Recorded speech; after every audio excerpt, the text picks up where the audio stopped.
السلام علیکم. آج ہم آپ کی 12ویں کی پہلی نظم شروع کریں گے. میری دعا. ابھی تک ہم نے دیکھے ہیں 5ویں سے تو 12ویں تک سلیبس میں کہ پہلی نظم جو رہتی ہے وہ حمد رہتی ہے. حمد کے معنی ہے خدا کی تعریف، اللہ تعالیٰ کی تعریف کرنا. اب میری دعا کا معنی بھی یہی ہے کہ یہاں پر شاعر اللہ تعالیٰ کی تعریف کر رہا ہے اور اپنی خواہشات کا ذکر کر رہا ہے. تو دیکھیں، مناجات اردو نظم کی ایک موضوعی صنف ہے. مناجات کے معنی ہے مناجات اور حمد میں فرق ہے. حمد کے معنی ہے خدا کی تعریف کرنا، اور مناجات میں جو ہے تو خدا کی تعریف کی جاتی ہے. اسی کے ساتھ ساتھ شاعر کیا کرتا ہے، اب اپنی ضروریات کا بھی ذکر کرتا ہے. اللہ تعالیٰ کی تعریف بیان کرتے کرتے جو بھی اس کی ضروریات ہے وہ ضروریات بھی اللہ کے حضور میں پیش کرتا ہے. اگرچہ کہ خدا ہمارے دلوں کے حال جانتا ہے، لیکن مناجات میں دعا کرتے وقت شاعر اپنے دل کی کیفیت بھی بیان کرتا ہے. اپنی بے بسی، اپنی مجبوری، اپنی حالات اور تمام خرابیوں کا ذکر کرتے ہوئے اللہ تعالیٰ سے حالات کی بحالی کا طالب ہوتا ہے. یعنی حمد میں صرف جو ہے اللہ تعالیٰ کی تعریف بیان کی جاتی ہے، لیکن مناجات میں اللہ تعالیٰ کی تعریف بیان کرتے ہوئے شاعر جو ہے تو وہ کیا کرتا ہے، اپنی بے بسی کا، اپنی مجبوری کا، اپنی حالات کا ذکر کرتے ہوئے اللہ تعالیٰ سے اپنے حالات اچھے کرنے کا، اپنے حالات کی بحالی کا طالب ہوتا ہے. تو اس طرح سے حمد اور مناجات میں یہ فرق ہے. تو یہاں پر بھی آپ کو ایک پہلی نظم ہے میری دعا. تو اس طرح سے نظم جو ہے تو ایک اردو ادب کو 2 حصوں میں تقسیم کیا ہوا ہے. ایک پہلا حصہ اردو نثر، دوسرا حصہ اردو نظم. نظم میں سب سے پہلے قدیم جو ہے تو غزل، قصیدہ، مرثیہ، یہ ہم سب 11ویں میں نے آپ کو تفصیل سے بتایا ہوا ہے. یہاں پر وہ نظم جس میں شاعر اپنی عاجزی، انکساری، عجز کے ساتھ خدا کی بندگی، بزرگی بیان کرتے ہوئے اپنی برائیوں کا اور گناہ سے نجات کی دعا کرتا ہے، وہ مناجات کہلاتی ہے. ٹھیک ہے، آپ کو حمد اور مناجات میں فرق سمجھ میں آ گیا؟ ہاں، حمد کے معنی ہے خدا کی تعریف کرنا. حمد میں صرف خدا کی تعریف بیان کی جاتی ہے، اور مناجات میں خدا کی تعریف بیان کرتے ہوئے اپنی بے بسی کا، اپنی مجبوری کا، اپنے حالات کا ذکر کیا جاتا ہے، اپنی برائیوں کا ذکر کیا جاتا ہے، اور اپنے گناہوں سے نجات، یعنی اے اللہ تعالیٰ میرے گناہوں کو معاف فرما دے، اپنے گناہوں سے نجات کی دعا کرتا ہے. تو ایسی نظم کو کیا کہتے ہیں، مناجات کہتے ہیں.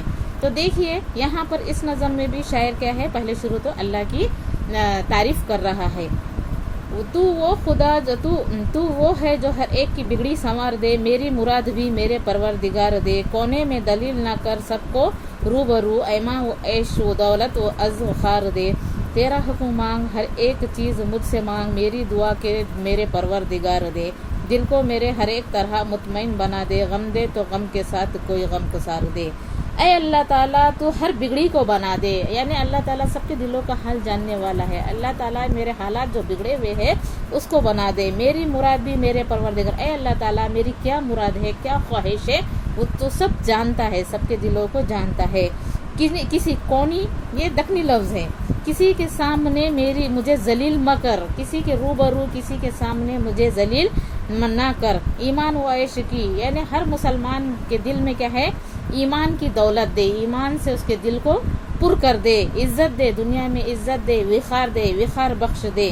تیرا یہ حکم مانگ ہر ایک چیز سے مجھ سے مانگ، میری دعا دے میرے پروردگار. اے اللہ تعالیٰ میں تیرا ہر حکم مانوں گا، میں تیرے ہر حکم کی تعمیل کروں گا، لیکن اے اللہ تعالیٰ مجھے کیا ہے تو دنیا میں عزت و وقار بخش دے. دل کو میرے ہر ایک طرح کا مطمئن بنا، غم دے تو غم کے ساتھ کوئی غم گسار دے. اے اللہ تعالیٰ میرے دل کو سکون عطا کر. اور اس کے ساتھ ساتھ اگر دنیا میں ہر انسان کو غم اور خوشی دونوں نصیب ہوتی ہیں، ایسا کوئی انسان نہیں ہے کہ جس کو صرف اللہ تعالیٰ نے غم ہی غم دیے ہے. بادشاہ ہو یا غریب ہو، بھکاری ہو، ہر انسان کی زندگی میں خوشی اور غم دونوں ساتھ ساتھ چلتے ہیں.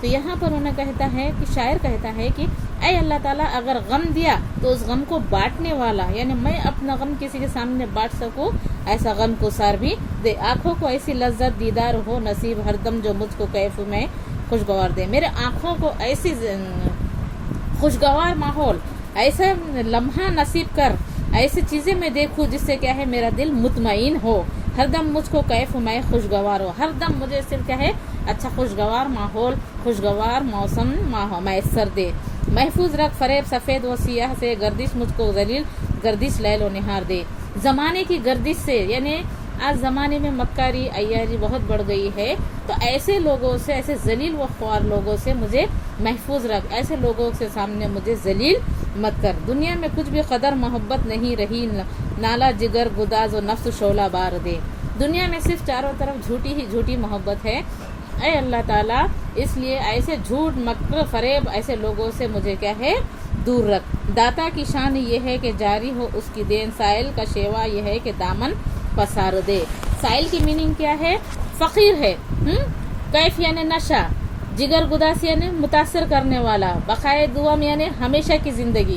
اللہ تعالیٰ نے ہم کو دنیا میں بھیجا ہے تو ہمیشہ کے لیے نہیں بھیجا ہے، تو اس طرح سے یہاں پر شاعر کہہ رہا ہے کہ مجھے ہمیشہ کی زندگی مت، زندگی مستعار، یہ زندگی کیا ہے ہماری عارضی ہے، ہم یہاں پر ہمیشہ کے لیے، ہمیشہ رہنے کے لیے نہیں آئے ہیں، دنیا یہ عارضی ہے، اس لیے کیا کہتا ہے مطلب سمجھ میں آئے، بقائے دوام کا ایسا سبق یہ زندگی مستعار دے، یعنی بقائے دوام یعنی ہمیشہ کی زندگی۔ انسان آج دنیا میں آیا ہے تو ایسا سمجھ رہا ہے کہ وہ ہمیشہ کے لیے رہنے کے لیے آیا ہے، اس لیے تمام انسانوں کو ایسی زندگی کا مطلب سمجھا دے۔ زندگی مستعار یعنی عارضی زندگی، ہم یہاں پر عارضی زندگی جینے کے لیے آئے ہیں، یہ دنیا کے لوگوں کے سمجھ میں آ جائے۔ میں بار بار مانگوں جو درکار ہو مجھے، اپنے فضل سے تو مجھے بار بار دے۔ میں کیا ہے آپ کے سامنے یعنی آپ کے بارگاہ میں ہمیشہ بار بار مانگتا رہوں گا، اور اپنے فضل سے تو مجھے بار بار، اور تو اپنی رحمت مجھ پہ بار بار فرما دے، تو اپنی رحمت مجھ پہ بار بار برسا دے۔ میں جو بھی مانگوں گا تو مجھے بار بار دے گا۔ حسن طلب میں مجتہد عصر ہے مسلط، وہ تجھ سے ایک مانگے تو اس کو ہزار دے، یعنی اللہ تعالیٰ کا بھی فرمان ہے کہ بندہ جو بھی مانگتا ہے مانگنے کے لیے میں دینے کے لیے تیار بیٹھا ہوں، جو نہیں مانگتا میں اس سے بیزار بیٹھا ہوں۔ یہاں پر شاعر نے وہی بات دنیا کی بات کہی ہے کہ جو بندہ تجھ سے مانگتا ہے تو اسے برابر دے دیتا ہے، اور جو نہیں مانگتا ہے تو اس سے تو بیزار ہے، یعنی حسن طلب میں مجتہد عصر ہے مولا، یعنی پورا سارا دنیا کیا ہے تجھ سے مانگ رہی ہے، وہ تجھ سے ایک مانگے تو تو اس کو ہزار دے۔ اگر ہم نے اپنی ایک خواہش اللہ کے سامنے ظاہر کی تو اللہ تعالیٰ کیا ہے ہمیں جو بھی چاہے وہ دے دیتا ہے۔ اب یہ کچھ اور بات ہے کہ کچھ لوگوں کو نہیں ملتا ہے، بار بار دعائیں کرنے کے بعد بھی نہیں ملتا ہے، لیکن بہت سارے ایسے لوگ ہیں جو اللہ پر ایمان رکھتے ہیں، جو اللہ کے بتائے ہوئے راستے پر چلتے ہیں، تو ان کو کیا ہے بنا مانگے ہی اللہ بہت کچھ دے دیتا ہے، اور ذرا سا مانگے کہ 1000 گنا زیادہ دے دیتا ہے۔ تو وہی بات یہاں پر شاعر نے کہی ہے۔ اس طرح سے آپ کی یہ نظم میری دعا یہ یہاں پر ختم ہو گئی ہے۔ اس میں انہوں نے اللہ تعالیٰ سے کیا ہے تعریف کی ہے، اور اس کے ساتھ ساتھ اپنی پریشانی کا ذکر کیا ہے، اور بتایا ہے کہ میں تجھ سے جو بھی مانگوں بار بار مانگوں تو وہ مجھ کو دے دے، اور دنیا میں تو مجھے کیا ہے لوگوں کے سامنے ذلیل مت کر، اور مجھے عزت و وقار بخش دے۔ اس طرح سے آپ کی یہ پہلی سبق ختم ہو گئی، پہلی نظم ختم ہو گئی، اور آپ لوگوں کو میں نے پہلے سبق کے کچھ ٹک کر کے دی ہوئی ہوں، شب کی خاکے وغیرہ۔ آپ کے لیے یہ ہوم ورک ہے کہ آپ اس کے جو نظم کے جو ہے شب کی خاکہ ہے، پہلا مناجات سے موضوع لفظ تلاش کر کے خاکہ مکمل کیجئے، اور دوسرا ہے مناجات سے موضوع لفظ تلاش کر کے خاکہ مکمل کیجئے، مناجات پڑھ کر ذیل کے خاکے میں متعلقہ الفاظ لکھیے۔ تو یہ سب جو ہے نظم کے، تو وہ سب آپ ہوم ورک کے طور پر آپ کریں گے اور میرے واٹس ایپ نمبر پر ڈالیں گے۔